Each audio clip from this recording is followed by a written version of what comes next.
우리 지역의 시사 이슈를 쉽게 풀어 이야기하는 시간 시사토크, 아나운서 김문정입니다.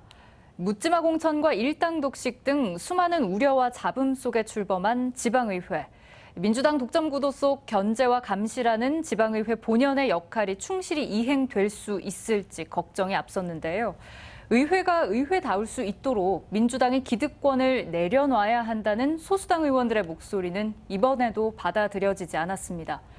배려와 협치 없는 지방의회, 의장단에 이어 상임위까지 민주당이 독식한 전북 정치. 우려되는 문제와 풀어야 할 과제에 대한 이야기 나눠보겠습니다. 참여자치 전북시민연대 김남규 대표, 그리고 전라북도의회 오은미 의원, 오현숙 의원 세 분 나와주셨습니다. 어서 오세요. 네, 안녕하세요. 예. 본격적인 토론에 앞서서 전북지방의회 상황 먼저 짚어볼까 합니다. 우선 전북도의회는 40명 가운데 37명이 민주당 소속입니다. 그리고 도내 모든 시군의회에서 민주당이 과반 이상을 차지했고, 특히 남원과 완주, 순창과 부안에서는 민주당이 전체 의석을 독차지했습니다.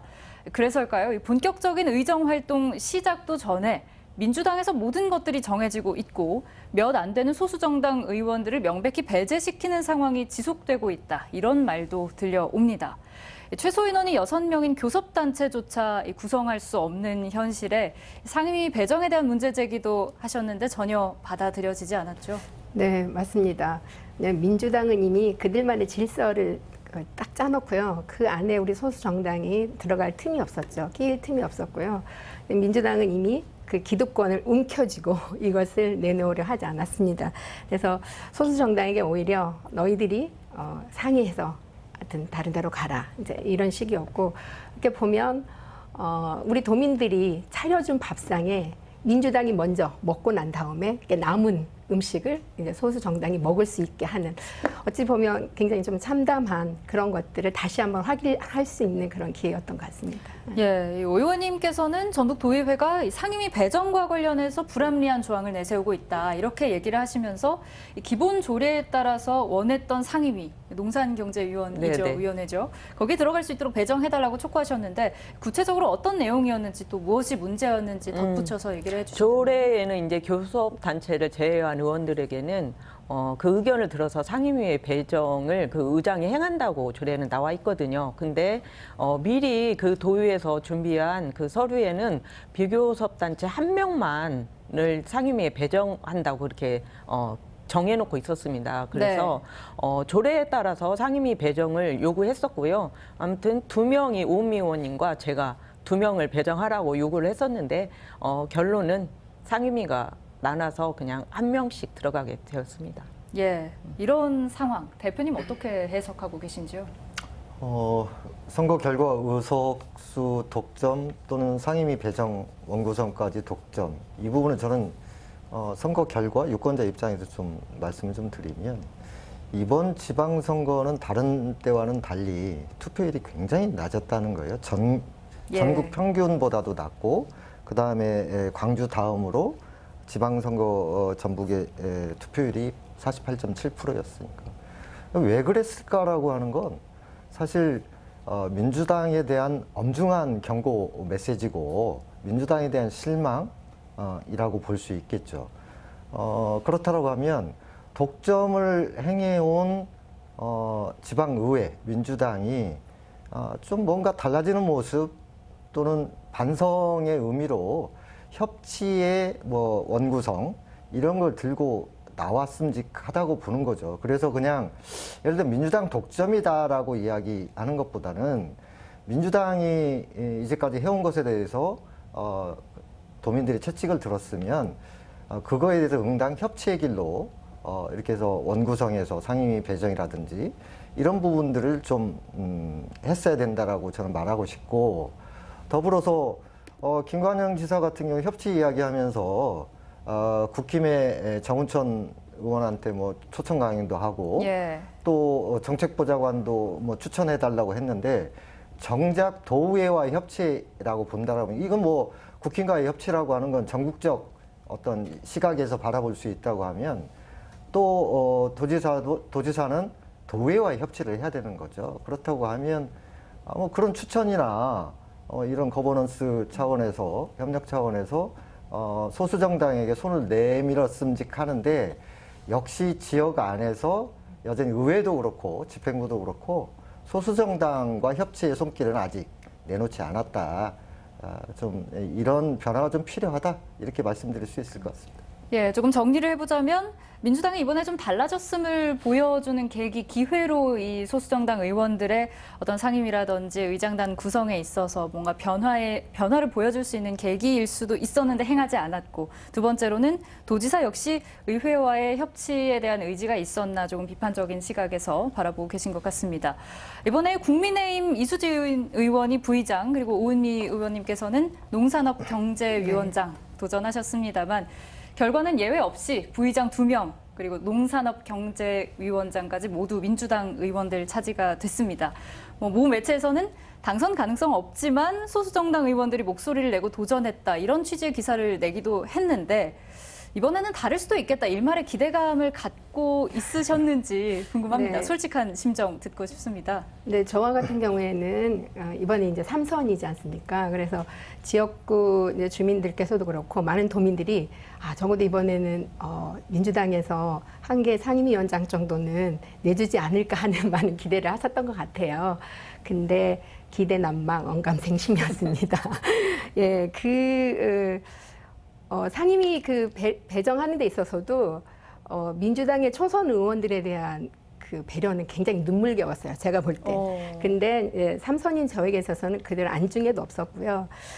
그래서 민주당에 의해서 이 기득권이라는 것을 정말 그들만이 정말 철저하게 견고하게 가지고 있으면서 누리고 있구나를 이번에도 다시 한번 좀 뼈저리게 좀 경험했던 것 같습니다. 예, 오 의원님께도 같은 질문 네. 여쭙겠습니다.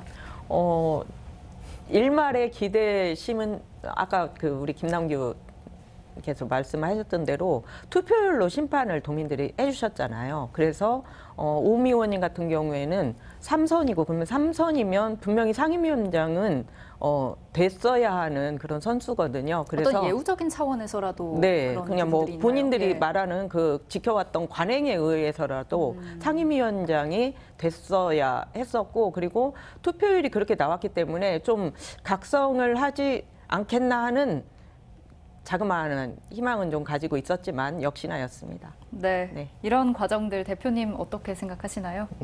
근데 최근에 원구성 사례를 보면 우리 지역에서는 진안과 무주에서 무소속 그 의원에게 상임위원장을 배정을 예. 했어요. 그다음에 뭐 같은 호남인데 나주시의회와 광양시의회는 각각 부의장직을 소수 정당에게 배정을 했단 말입니다. 그러니까 똑같은 독점적 어떤 이런 의석을 갖고 있다고 하더라도 이렇게 할 수 있다라고 하는 사례가 있거든요. 그러니까 처음 출발부터 도의회는 이런 어떤 그 생각이 없었던 거고 도민에 대해서 이번 선거의 결과로 어떤 그 달라진 모습을 보일 수 있을까라고는 반성조차도 없었던 그러니까 출발 자체가 이런 논의가 전혀 없었던 그런 결과가 아닌가 싶습니다. 네. 어쨌든 결국 전북 도의회 원구성에서요. 의장 1명, 그리고 부의장 2명, 상임위원장 5명, 그리고 운영위원장 1명까지 모두 9명이 모두 전부 민주당 의원들에게로 배정이 됐습니다. 상황이 이렇다 보니까 이제 의회 내에서 투표한 행위들이 구색 갖추기용 아니냐, 어떻게 싹쓸이를 할 수 있느냐라는 지적들도 나오고는 있거든요.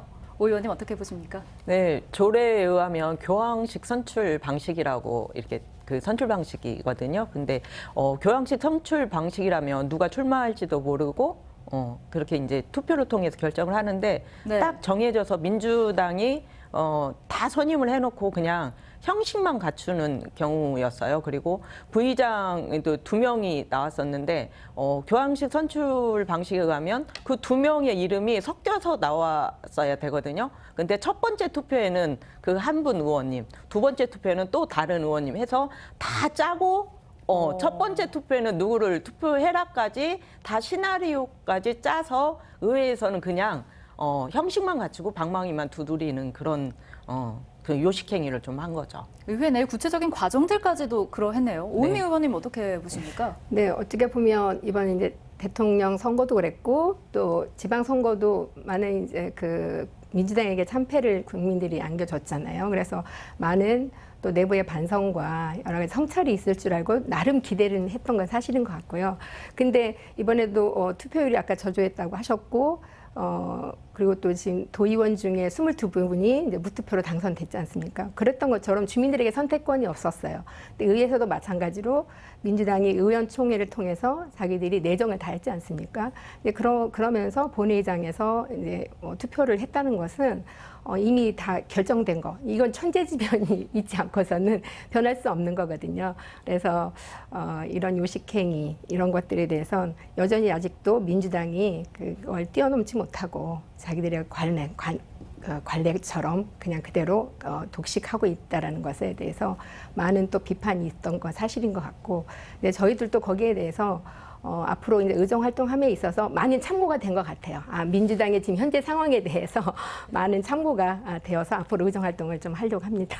예, 두 의원님들께서 의회 내에서 직접 겪은 일들 얘기해 주셨는데요. 대표님 어떻게 생각하시는지요?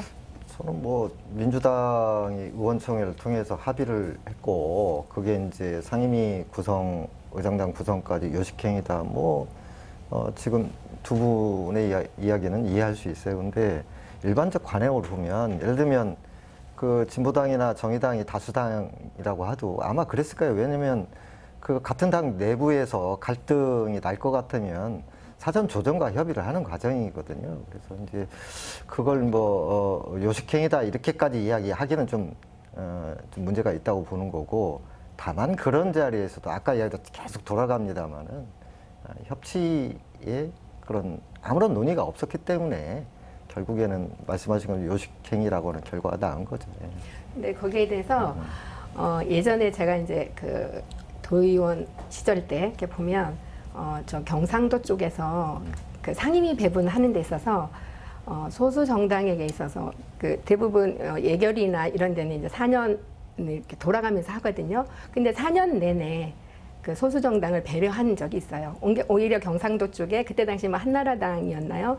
그럴 때는 그렇게 소수 정당을 배려한 측면이 있는데, 그때 저는 그때 예결이 들어가려고 2년 차인가 그 신청을 했었는데 안 되는 거예요, 이게. 그래서 발언권을 요청했는데도 묵살당하고 굉장히 지독한 오히려 그 의회 내에서 그런 것들을 견제받으면서 했었죠.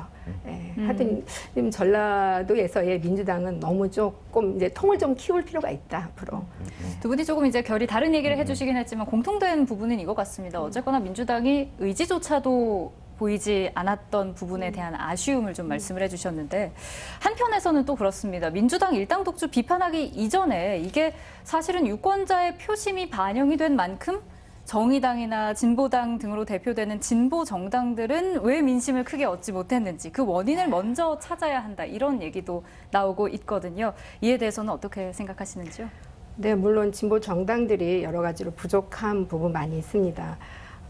하지만 이제 저희 같은 경우에 진보당 같은 경우에는 이제 8년 전에 강제 해산도 당했었고, 여기 오늘날 이제 그래도 제3당으로 도약하기까지는 이제 수많은 일들이 있었죠. 우여곡절이 있었고, 그리고 너무 정말 기울어진 운동장에서 그 경기하기 자체가 쉽지 않은 속에서도 한 번도 그것을 포기하지 않고 여기까지 왔거든요. 네, 그러면서 언론에서조차 진보당은 저희 존재감이 없었고 그동안 고립과 배제 속에서 여기까지 왔는데, 앞으로 이제 제3당으로 도약한 만큼 주민들 곁에서 이미 그렇게들 하고 있어요. 그래서 더 사랑받고 오히려 지금 도정에 대해서도 더 제대로 된 견제와 올바른 그 일들을 하기 위해서 저희가 지금 많은 준비들을 하고 있습니다. 예. 정의당 역시 사실 지난 대선 때부터 지금까지 쭉 비슷한 얘기를 들어오고 있습니다. 오 의원님 어떻게 보시는지요? 전북 지역 내에서도 제1야당의 역할을 쭉 해왔었는데 지금 이제 표심으로 정의당에 대해서 좀 회초리를 드신 거라고 생각을 하고요. 지금까지 대변해야 할 현장의 목소리를 제대로 대변했는지 좀 뼈저리게 좀 반성을 하고, 이제 정의당이 앞으로 어떻게 도민들과 함께 가야 할지를 더 고민하고, 이제 그 새롭게 9월 달에 대표단이 구성될 예정인데, 국민들 앞에 어떻게 정의당이 진보정당으로서 역할을 할 것인지 좀 약속드리면서 새롭게 도민들과 현장에서 함께 출발을 하겠습니다. 네, 대표님께도 한 말씀 듣겠습니다. 네.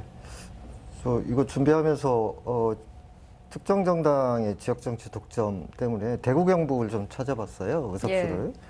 그랬더니 대구시의회가 총 32명 중에 국민의힘 의원들이 31명에 비례 포함해서 민주당은 비례 1명이고요. 경북도의회는 61명 중에 59명이 국민의힘이고 민주당 비례 2명입니다. 거기에 비하면 전라북도는 좀 나은 것 같아요. 정의당도 있고 진보당도 있으니까. 예. 제가 왜 이 말씀을 드리는 거니?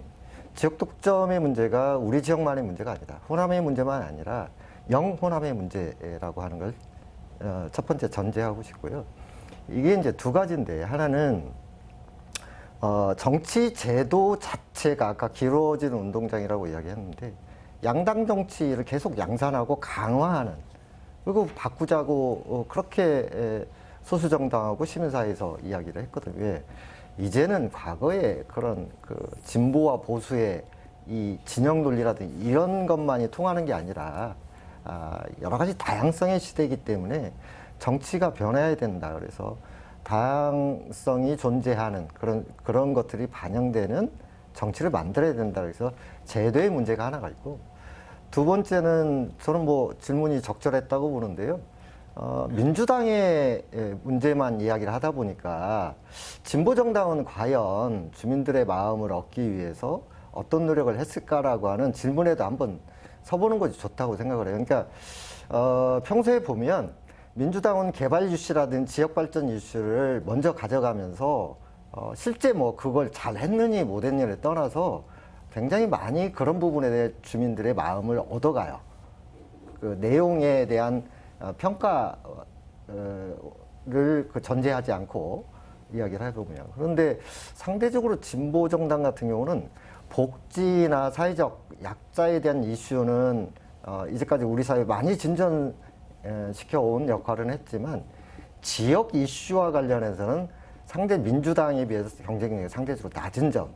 그래서 이제까지 해왔던 건 더 잘해야 되지만 좀 부족했고 지역민들의 마음을 조금 더 얻어가고 인지도를 높일 수 있는 지역 이슈에 대해서 더 적극적으로 개입하고 발언하고 새로운 대안을 내놓을 수 있는 그런 정당으로 가야 민주당 탓만 하지 않고 또 그 결과로 진보정당의 어떤 그 영역도 많이 늘려갈 수 있지 않을까.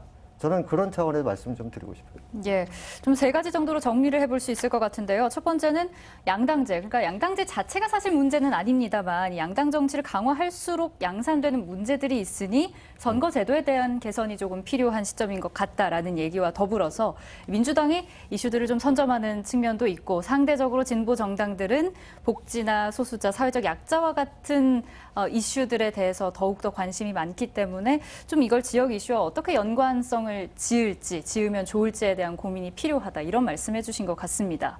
다음 질문도 한번 드려볼게요. 지난 제11대 도의회에서는 의장단과 상임위원장 몇몇 의원들이 좀 나누어 갖기로 합의했다. 이런 의혹도 일면서 논란이 있었는데 이번에도 사실 비슷한 문제 충분히 반복되고 오히려 고착화될 수 있는 것은 아닐까. 이런 우려, 걱정 있거든요. 이에 대해서는 오 의원님 어떻게 보시나요? 그건 정해진 아무튼 룰이라고 생각을 하고 그 짜여진 거 그러니까 국회의원이 어쨌든 핵심에 있고 그 국회의원의 의정에 따라서 이렇게 상임위원장이나 그런 배분들도 다 이루어지고 있어서 그런 거는 지금까지 그래 왔었고 그런 게 좀 심각한 문제인 것 같고 변하지 않는 상황인 것 같습니다. 그러니까 사실 민주당 내에서도 좀 자리 싸움이 치열하다 이런 얘기까지 나오고 있잖아요. 오미 의원님께서는 어떻게 생각하시나요? 네, 뭐 나눠먹기식의 구성이랄지 민주당 의원 구성. 내에서 또 특히 의회 내에서 민주당 의원들끼리 자리 다툼하는 거에 대해서는 사실 저희까지 잘 알지 못해요. 그 내에서 예. 일어나는 거에 대해서. 대신 이제 가끔 이제 옆으로 이렇게 들려지는 이런 이야기 들으면 아 여기도 치열하구나 하는 것을 이제 느끼게 되고 언론을 통해서 가끔 이제 보게 되는데 근데 그런 것들은 뭐냐면 그러니까 상황 정치 같은 그래서 위에서부터 뭐 국회의원이 내 자식 키우는 거 그다음에 뭐 교통정리설 같은 이런 이야기가 있어가지고 어떤 이제 내정을 한다든지 이제 그러면 거기에 대해서 반발하는 또 이제 의원들이 있겠죠. 이제 이런 일들이 계속 이루어지면서 어떤 지방 자치가 정치가 어떤 민주주의식으로 가는 게 아니라 뭔가가 내리꽂기식이고 오히려 그런 정치 자체가 민주주의를 더 이렇게 뒤로 후퇴하게 하는 이런 일이 이제 지금 의회 내에서 벌어지고 있다라고 생각하는데 그것이 계속 개선되지 않고 반복되고 있다는 거에 대해서 좀 민주당이 좀 그런 뭔가 각성이 좀 있어야 되지 않나 이런 모습들은 이제 뭔가 좀 지양을 해야 되지 않나 싶습니다. 네, 이 중앙당 차원에서의 어떤 수직적인 구조에 관한 문제를 잠깐 얘기를 해주신 것 같은데요. 의장단 선출에 이 지역 국회의원들 입김이 작용한다 이런 이야기도 들려옵니다. 중앙당 차원에서 뭐 결속력 위에서 다른 당에는 의장단 의석 내주지 말라 이런 지침이 내려왔다 이런 말도 있고 사실 근데 이게 사실이라면 좀 풀뿌리 민주주의의 근간이 좀 흔들리진 않을까 이런 걱정도 됩니다만. 그 지방 정치가 중앙 정치에 예속되고 마치 그 국회의원의 어떤 예속되는 이런 것에 계속 문제 제기를 해왔는데 뭐 이게 지금 한두 번 이야기도 아니고 이걸 반복한다고 해서 개선되는 게 아닌데 저는 앞으로 이런 걸 자꾸 촉구했으면 좋겠는데 과연 의장단 선출해서 원내 그 의원총회를 한다는데 그 각각의 경쟁 그 후보가 있었으면 공약 같은 게 외부로 좀 알려지고 그래서 이걸 좀 공론화 과정을 통해서 결국에 누가 되더라도 도대체 집행부를 같은 민주당이니까 집행부를 어떻게 감시 견제하고 더군다나 지금 도지사가 바뀌어가지고 여러 가지 현안들에 대한 어떤 정책 공약에 대한 조정 이런 것들이 굉장히 많이 활발하게 일어나고 있잖아요. 그런 것에 대해서 발빠르게 구체적으로 지역 발전을 위해서 집행부에 대해서 어떻게 할 것인가 이런 것들이 민주당 내부에 있는 게 아니라 좀 밖으로까지 나오면서 이야기가 되는 것. 그리고 상임위원장 같은 경우도 밖에서 그런 이야기를 할 수 있죠. 왜 자기네들끼리 밥상 차려놓고 뭐 이렇게 이러냐라고만 해서 고쳐지는 문제가 아니면 상임위원장도 내부에 경쟁이 있으면 도대체 상임위별로 지역의 문제, 도정의 현안들을 어떻게 해결할 것인지 차라리 이렇게 촉구하고 이런 토론에 그런 내용들이 자꾸 반영이 돼가지고 결과적으로 민주당끼리 상임위원회를 나눠 먹었는데 예를 들어 뭐가 잘 됐다, 뭐가 문제가 있다, 좀 이렇게 실증적인 이야기가 되어야 바뀌는 거죠. 그 변화의 과정에 주민들, 도민들의 어떤 참여, 이게 간접적 참여잖아요. 알려주고 도민들의 입으로 평가하게 만드는 거, 그래야 민주당이 변화하는 게 아닌가 싶습니다. 그러니까 그것과 관련해서는 전주시 의회에서는 의장이나 부의장 상임위원장이 출마를 할 때 공약을 발표하게 돼 있어요. 그러니까는 어려운 과정을 거치면서 이게 문제가 있으니까 조례에 담아가지고 최소한의 약속이라도 하고 선거를 치르자 해서 그게 반영되었거든요. 근데 시정에 대한 그런 공약들은 반영되지 않아도 의회를 어떻게 투명하게 운영해 하겠다는 그런 약속까지는 하거든요. 근데 전주시 의회는 그런 조례가 마련돼 있는데 전라북도 의회는 아직까지 또 그런 조례가 마련되지 않아서 그런 조례를 좀 최소한의 그 의견을 공약할 수 있는 그런 조례를 좀 마련해야 되지 않을까 생각해요. 전주시의회 의원을 하셨잖아요. 네네. 그러니까 전주시의회가 그래도 조금 뭐 노력들을 한 것이 있어요. 그렇죠. 예를 들면 윤리강령 네네. 조례라든지 이게 이제 좀 오래됐습니다만은 다른 의회와는 달리 먼저 상당히 깊게 잘 제도를 마련하려고 노력했던 흔적이라든지 의원 어떤 공부 모임이라 연구 모임이라든지 이런 것들이 이렇게 좀 잘게 이렇게 좀 잘 정비되어 있는 측면이 좀 있긴 해요. 그런 측면에서 사실은 이런 건 뭐 조례로 만드는 것도 그렇고 민주당 돛당이라든지 이런 데서 사실은 정책적으로 권장하고 이래야 될 측면이니까 당이 뭐 하는 거예요. 네. 공천만 하면 끝나는 게 아니라 공천의 결과 지방 의원들이 어떤 활동의 방향으로 나갈 수 있게 어떤 어떤 규정이라든지 뭐 이런 걸 만들어주고 노력해보자라고 손을 내미는 게 도당의 역할인데 선거 때만 도당이고 그렇죠. 뭐 자리 네. 뭐 정할 때만 뭐 국회의원 뭐 이렇게 줄 서고 이렇게 하면 안 되죠. 정치가 그러니까 민주당이 최소한의 동민을 향한 그게 약속을 좀 해야 되고 전북도당이 진짜 책임지는 정치를 한다면 최소한의 그건 도리라고 생각을 합니다. 그래서 지역 정치의 변화를 이렇게 조각조각 내면 할 말이 굉장히 많거든요. 그러니까 거대 담론적 이야기도 있지만 좀 작게 좀 설정을 해서 논의해서 합의하고 약속하게 만들고 실행하게 만들고. 그러니까 우리 국회의원들이나 단체장들 매니페스토 하듯이 아까 그 공약 하라고 그랬잖아요. 그런 거 제도적으로 마련했는데 사실 그것도 결과 발표를 해야죠. 이제 의장단 예를 들면 임기가 끝나면 네. 이제 그런 것들이 계속 반복돼야 되지 않을까 싶습니다. 그러니까 지금 지방의회가 권한이 지금 되게 많이 주어졌잖아요. 이번에. 그래서 인사 독립권도 있고 또 정책보좌관 그러니까 지원도 있고 하다가 보면 스스로 자율적으로 어떤 전문성을 보완해가면서 해야 되는데 오히려 그것이 더 민주당 그 내부를 더 강화시켜가는 또 이런 게 되지 않을까. 이것이 오히려 더 잘못 또 도구로 되지 않을까 하는 그런 또 염려도 됩니다. 예. 대표님께서 아까 잠깐 얘기를 해 주셨지만 정말 기초의회 의장단 선출 과정이나 이제 운영되는 과정이 당을 향한 게 아니라 도민들, 시민들을 향한 게 되어야 한다는 말이 좀 기억에 남는데 전주시 아까 좋은 예들도 말씀을 해주셨지만 최근에 불법 수의계약 논란 중심에 있는 의원이 의장으로 선출이 돼서 좀 논란이 일고 있습니다. 역시나 민주당 소속 의원들이 몰표를 줬는데 이게 뭐 도덕성이나 능력보다는 당리당략에 의한 어떤 전략적인 상황이었다. 이런 평가가 나오는데 이에 대해서 어떻게 보시는지 좀 들어보겠습니다. 먼저 의원님 해주신다면요. 지금 전주시 의장으로 선출된 분이 그 불법 수의 계약을 통해서 2016년부터 2021년까지 7억 4천의 그런 계약을 했다고 해요. 근데 이분이 9대 때부터 활동을 하신 분이거든요. 근데 이 불법 의혹이 제기되었어도 의장에 출마하고 지금 의장이 선출된 과정이 있거든요. 그래서 제가 이렇게 불법을 저지른 의원임에도 의장에 선출되고 이분이 의정 활동을 어떻게 했나 해가지고 일부러 검색을 했어요. 그러니까 이제 의정 활동의 꽃은 시정 질문이라고 하잖아요. 근데 그 3선 되는 동안 딱 한 번의 시정 질문을 하셨더라고요.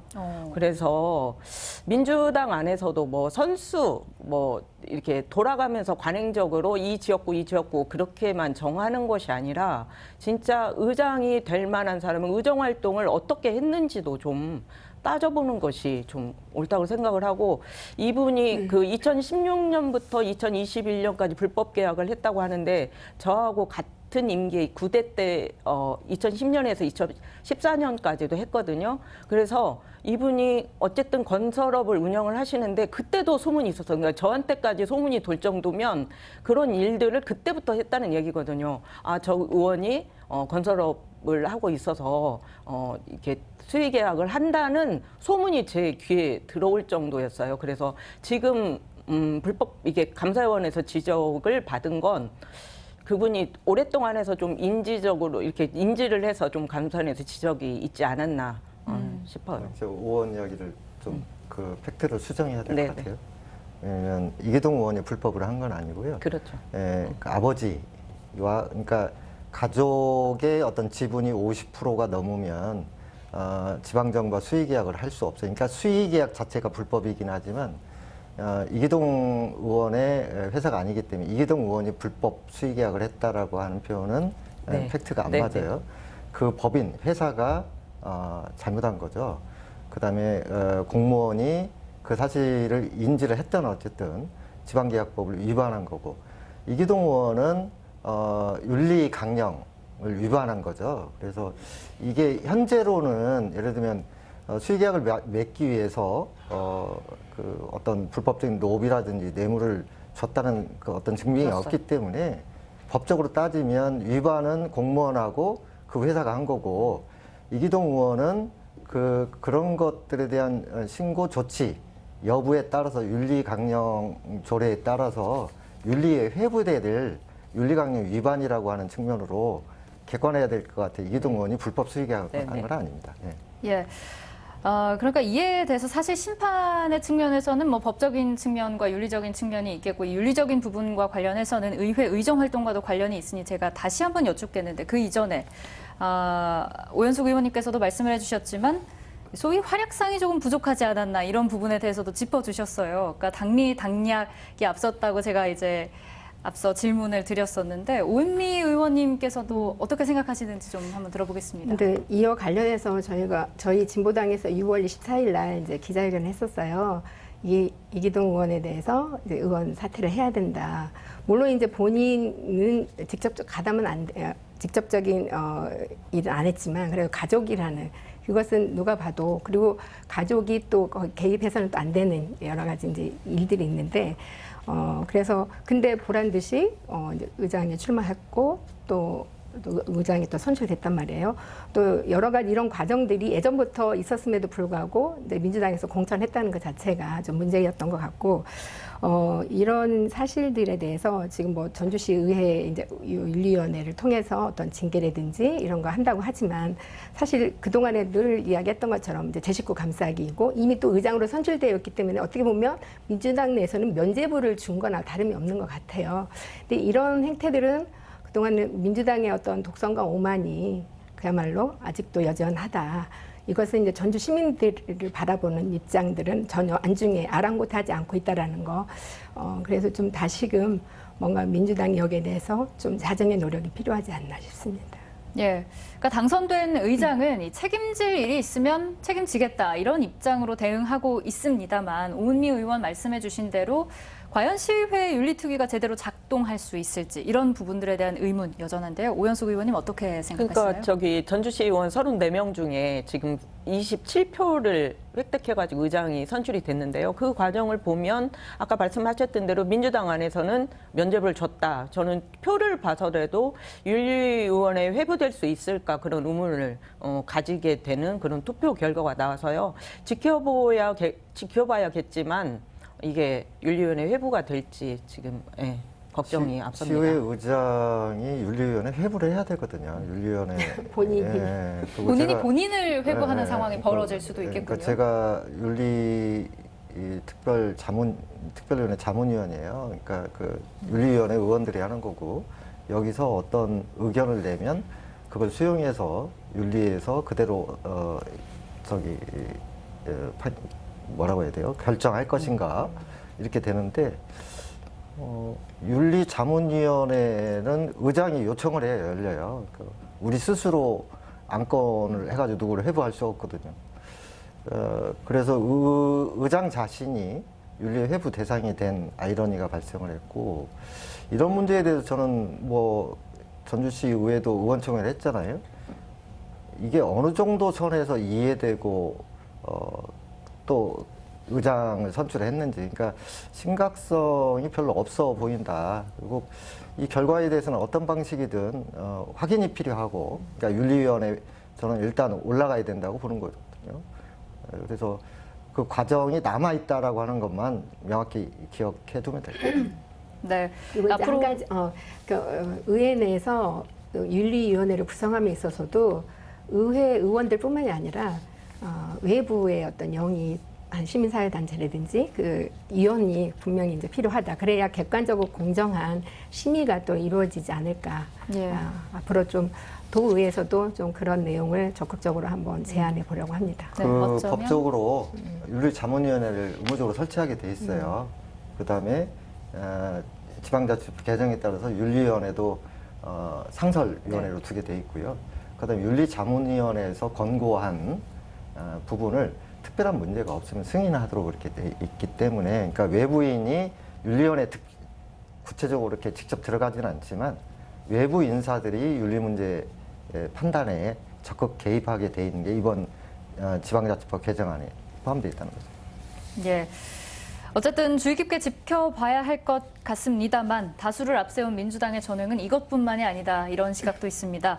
전북 도의회 청렴도가 3년 연속 4등급. 하위권에 머물고 있다는 통계처럼 일당 독식으로 인한 피해들이 좀 더 있을 것 같은데요. 혹시 두 의원님께서 직간접적으로 경험하거나 느꼈던 사례들이 있다면 이 부분을 통해서 좀 시청자분들도 이해를 하시는 게 쉽지 않을까 싶은 생각이 들어서. 예. 저 같은 경우에는 이제 2006년부터 2014년까지 전주시 의원을 활동을 했었는데요. 지금 방금 전에 윤리특별위원회 이제 그 얘기가 나왔었는데 그 2008년도에 장례식장 허가 문제로 조례를 개정하는 청탁을 받고 저기 뇌물을 받아가지고 구속된 의원이 있었어요. 근데 이제 제가 초선 의원이다 보니까 이걸 이제 윤리특별위원회에 그 의원을 제소하고 싶은 거예요. 근데 예. 이제 회의록을 찾아보니까 그때 기억이 나는데 그 이 의원의 이름조차 명기를 못하게 했었어요. 그래서 언론에 나오는 그 의원이라는 얘기도 못 쓰고 그리고 윤리위원회 회부를 했는데 부결되었거든요. 네. 그러니까는 지금 보니까 명단을 봤어요. 그 윤리특별위원회에 구성되어 있는 위원회 명단을 봤더니 그 다음에 뇌물을 받아가지고 다 구속된 의원이 윤리특별위원회에 두 분이 계시더라고요. 그래서 그 부결되었던 그 명확히 뇌물을 받은 사건으로 구속되어 있음에도 윤리특별위원회를 가동했으나 아예 부결을 시키는 그런 사례들도 있었죠.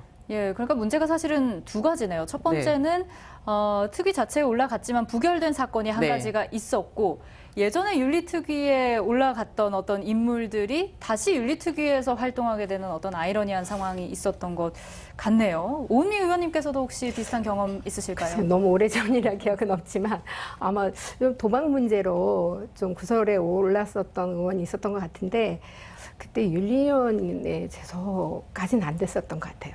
이미 좀 그런 것들이 너무 비일비재하고 어떻게 보면 한 의원은 어떻게 보면 참 재수없게 걸렸다 이제 이런 표현이 옳겠죠. 그래서 오히려 이제 시간이 지나면 그냥 또 잊혀져 버리고 이러다 보니까 유야무야 이렇게 넘기는 방식이었던 것 같고, 근데 여러 가지 이제 하나의 이제 의원의 일탈 행위로 그냥 이렇게 좀 에피소드 같이 이게 끝난 것 같은데 조금 더 그런 게 좀 더 강화되고 또 저희가 그 내부에 일어난 일들을 솔직히 잘 몰라요. 자기들끼리 해서 유야무야 그렇게 해서 이제 끝내버리고 쉬쉬하면서 이제 이러다 보니까 조금 더 저희 소수 정당들이 의원들이 좀 더 감시의 눈초리를 가지고 좀 살펴보도록 하겠습니다. 네, 그러니까 여기서의 문제점은 그렇습니다. 그 의원이 한 개인의 일탈일 수도 있고 혹은 일탈이 아님에도 물론 회부가 되어서 부결이 된 상황일 수도 있는 거잖아요. 하지만 여기서 중요한 점은 소수정당 의원들도 거기에 충분히 개입할 수 있었던 어떤 여지가 있었다면 결과가 혹시 달라졌을까라는 생각을 하고 계신 것 같은데 대표님은 어떻게 이런 상황들 생각하시는지? 아까도 방금 말씀드렸지만 그 이전에는 윤리특별위원회라고 그 상설위원회가 아니라 특별위원회예요. 그 문제가 발생했을 때 구성되고 소집하는 이게 상설위원회가 이제 제도적으로는 진일보했다. 그다음에 윤리특별자문위원 같은 경우도 법적으로 만들게 돼 있기 때문에 외부의 어떤 참여나 감시가 제도적으로 강화됐다. 그런 거고 그 이전에는 사실 윤리위원회 회부조차도 안 했던 거죠. 그게 뭐 비일비재했고 회부된다고 하더라도 흔히들 저는 뭐 성명서나 이런데 하도 많이 그런 말이 나와서 안 쓰려고 그러는데 제 식구 감싸기 너무나 많이 써먹은 말이잖아요. 근데 그런 것들이 제도적으로 보완이 됐다는 것과 저는 이번에 민주당 공천이 문제가 많았지만 분명히 드러난 한 지점은 있어요. 윤리위원회 회부가 돼가지고 징계를 받은 후보자는 불이익을 많이 당했습니다. 물론 이기동 의원 같은 경우는 공천이 확정된 이후에 감사원 발표가 나온 거예요.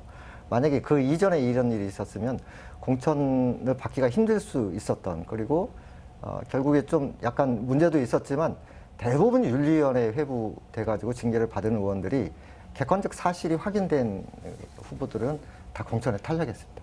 그래서 앞으로 윤리위원회 관련해서 지방의원들이 상당 부분 긴장감을 가질 수밖에 없는 그런 어떤 지점으로 넘어온 건 사실인 것 같아요. 예. 사실 이번에 그 각 당마다 물론 기준은 있었을 테지만 이 민주당 공천이 곧 당선이라 여겨지는 전북에서는 지방의회가 중앙정치에 예속될 가능성도 매우 높죠. 그래서 정당 공천제에 대한 개선이 필요하다 이런 목소리도 나오는데 세 분 의견 어떤지 들어보겠습니다. 먼저 오 의원님 해주시죠. 네, 그 정당 공천제만을 가지고 그 뭐 정치를 바꾸는 것처럼 그렇게 표현돼서는 저는 안 된다고 생각을 해요.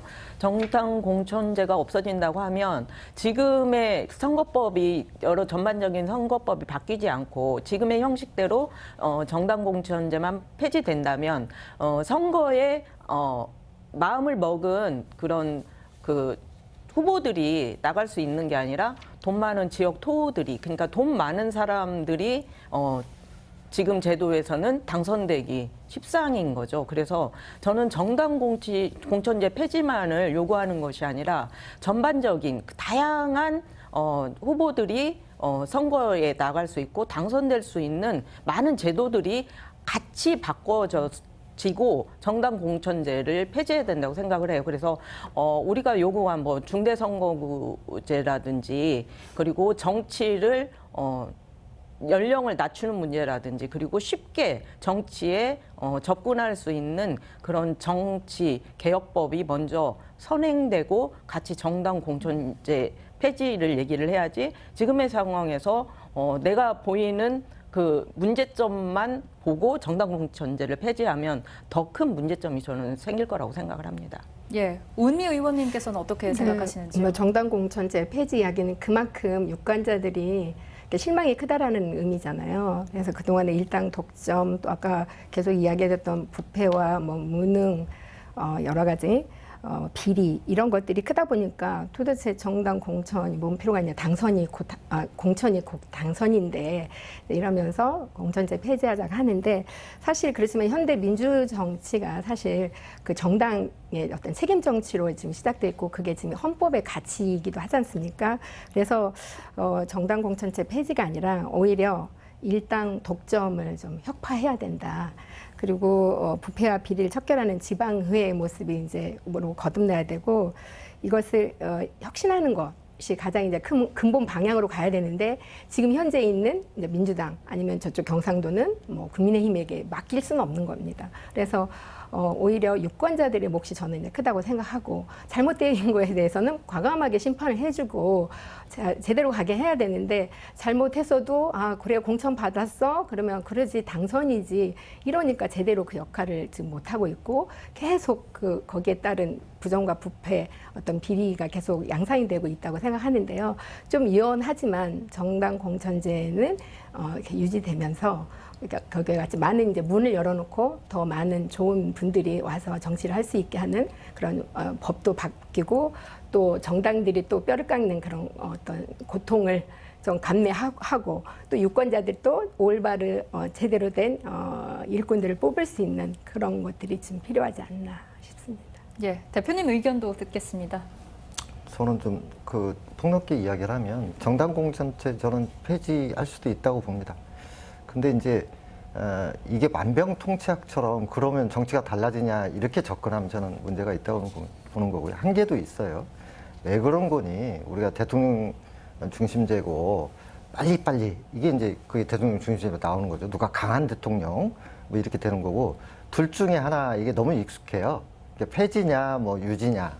근데 이게 뭘 그렇게 한다고 해서 바뀌는 게 아니거든요. 왜냐하면 정당 공천제를 폐지하면 인물 중심의 선거가 돼서 독점 정치가 사라질 거다 그러는데, 아까 이야기했듯이 동네 토호들 중심에, 그다음에 지금 그나마 민주당 여러 가지 비판을 하지만 민주당 내에서도 범죄 경력 이런 거 가려내잖아요. 근데 무소속으로 다 돼가지고 나오면 이 사람 어디서 살짝 걸음도 못하고 후보가 여러 명이 되면 진보 정당 후보는 자기 선명성 못 나타내고 표가 분산되니까 오히려 저는 진보 정당에 불리할 수도 있다고 생각을 해요. 그래서 양쪽 면을 같이 보면서 어떻게 보완해야 될 것인가라고 하는 논의로 갔으면 좋겠고, 조금 더 한마디만 더 말씀드리면, 민주당 후보니까 이렇게 바라보는 게 아니라 민주당 후보 중에서 괜찮은 사람, 진보당이니까라고 이렇게 가는 게 아니라, 지금 사람들은 여러 가지 그 생각들이 많아요. 진보당 후보에서 이런 후보니까 이렇게 조금 더 내용적으로 논의를 좀 높여갈 필요가 있지 않을까 싶습니다. 예. 어쨌든 지방선거 전부터서 이 민주당 일당 독식에 관한 말이 많았습니다만 결과적으로 역시나 민주당 아직 기득권 못 내려놨다, 반성 안 한다 이런 얘기들이 더 크게 들려오는 것 같습니다. 소수정당 의원님들에게 거는 기대가 클 수밖에 없는데 앞서 얘기 나눴던 부분 이외에 어떤 어려움, 한계들 있는지 또 어떻게 독주와 독선의 어떤 정치 속에서 막아낼 수 있을지 이런 부분에 대한 얘기들도 조금 해주시면 어떨까 싶은데요. 예.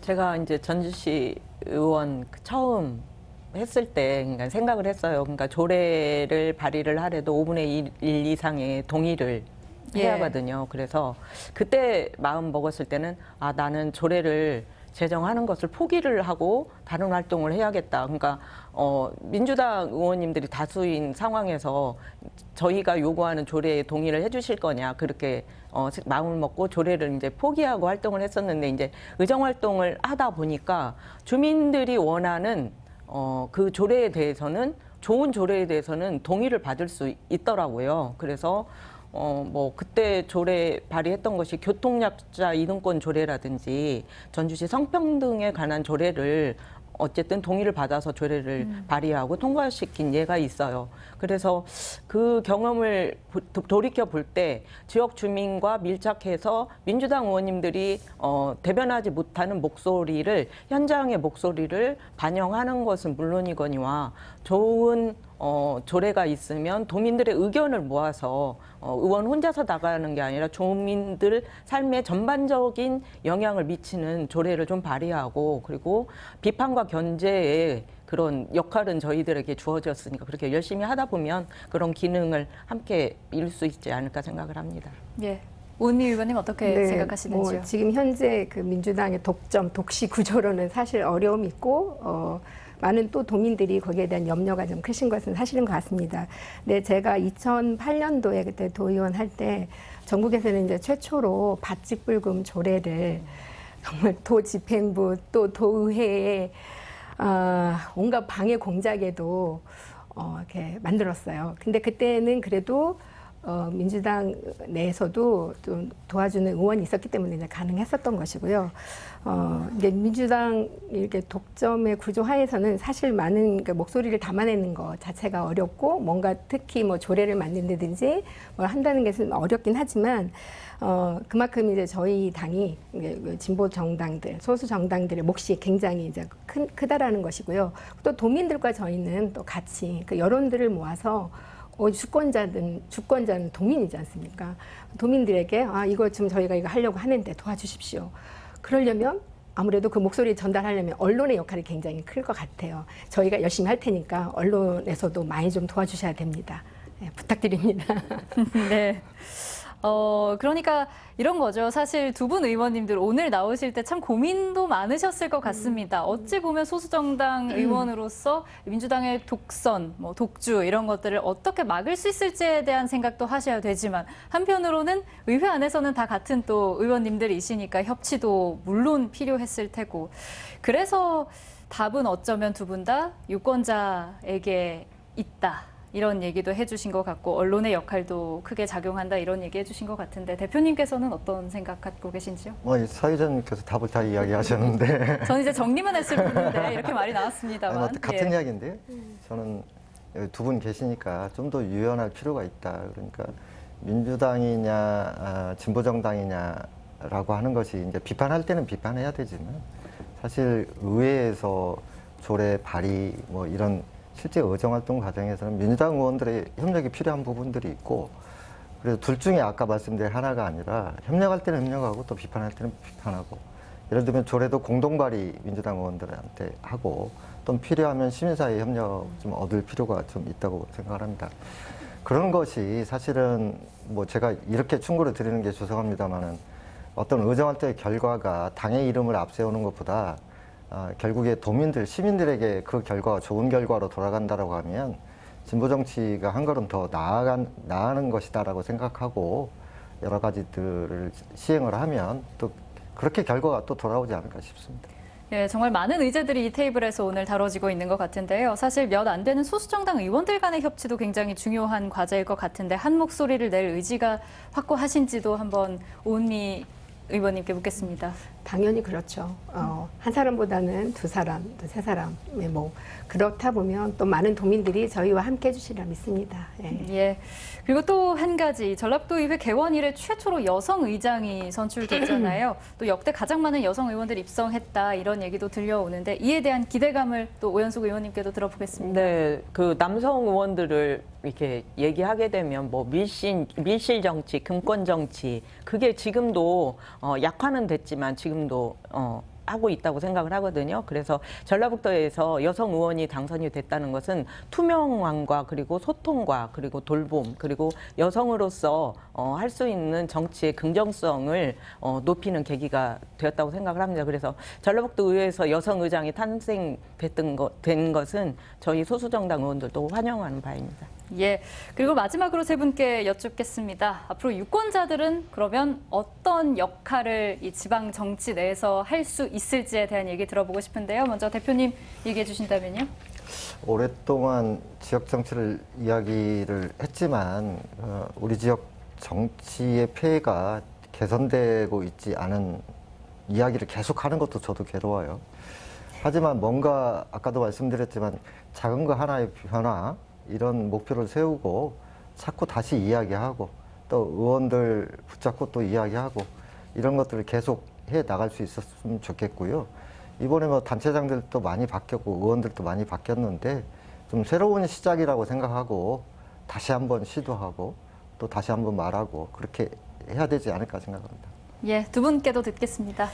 예, 이제 뭐 단체장이라든지 의회에도 많이 세대 교체가 이루어진 것 같아요. 또 이제는 좀 구태의연한 관행을 좀 벗고 뭔가 좀 새롭게 서로 협력하면서 갔으면 좋겠다는 게 어떻게 보면 도지사나 도의회에서 기득권들이 누리면서 외치는 협치, 이 상생 이런 건 저희가 가장 원하는 것이고요.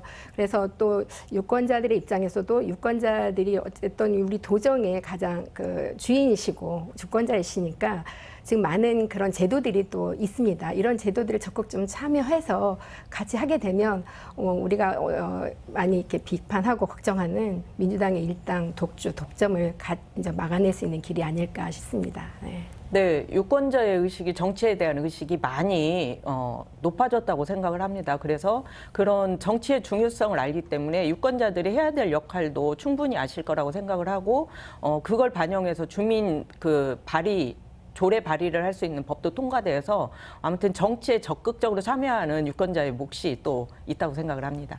예. 바람이 불지 않는 곳, 또 물이 흐르지 않는 곳은 순환이 되지 않고 고여서 썩게 마련이죠. 풀뿌리 민주주의라는 말을 쓰면서도 정작 그 풀뿌리가 튼튼한지 들여다보지 않는다면 겉모양에 관심을 준다 한들 무슨 의미와 쓰임이 있을까요? 낡은 사회적 관계들에 급급해서 가장 중요한 본분을 잊지 않았으면 합니다.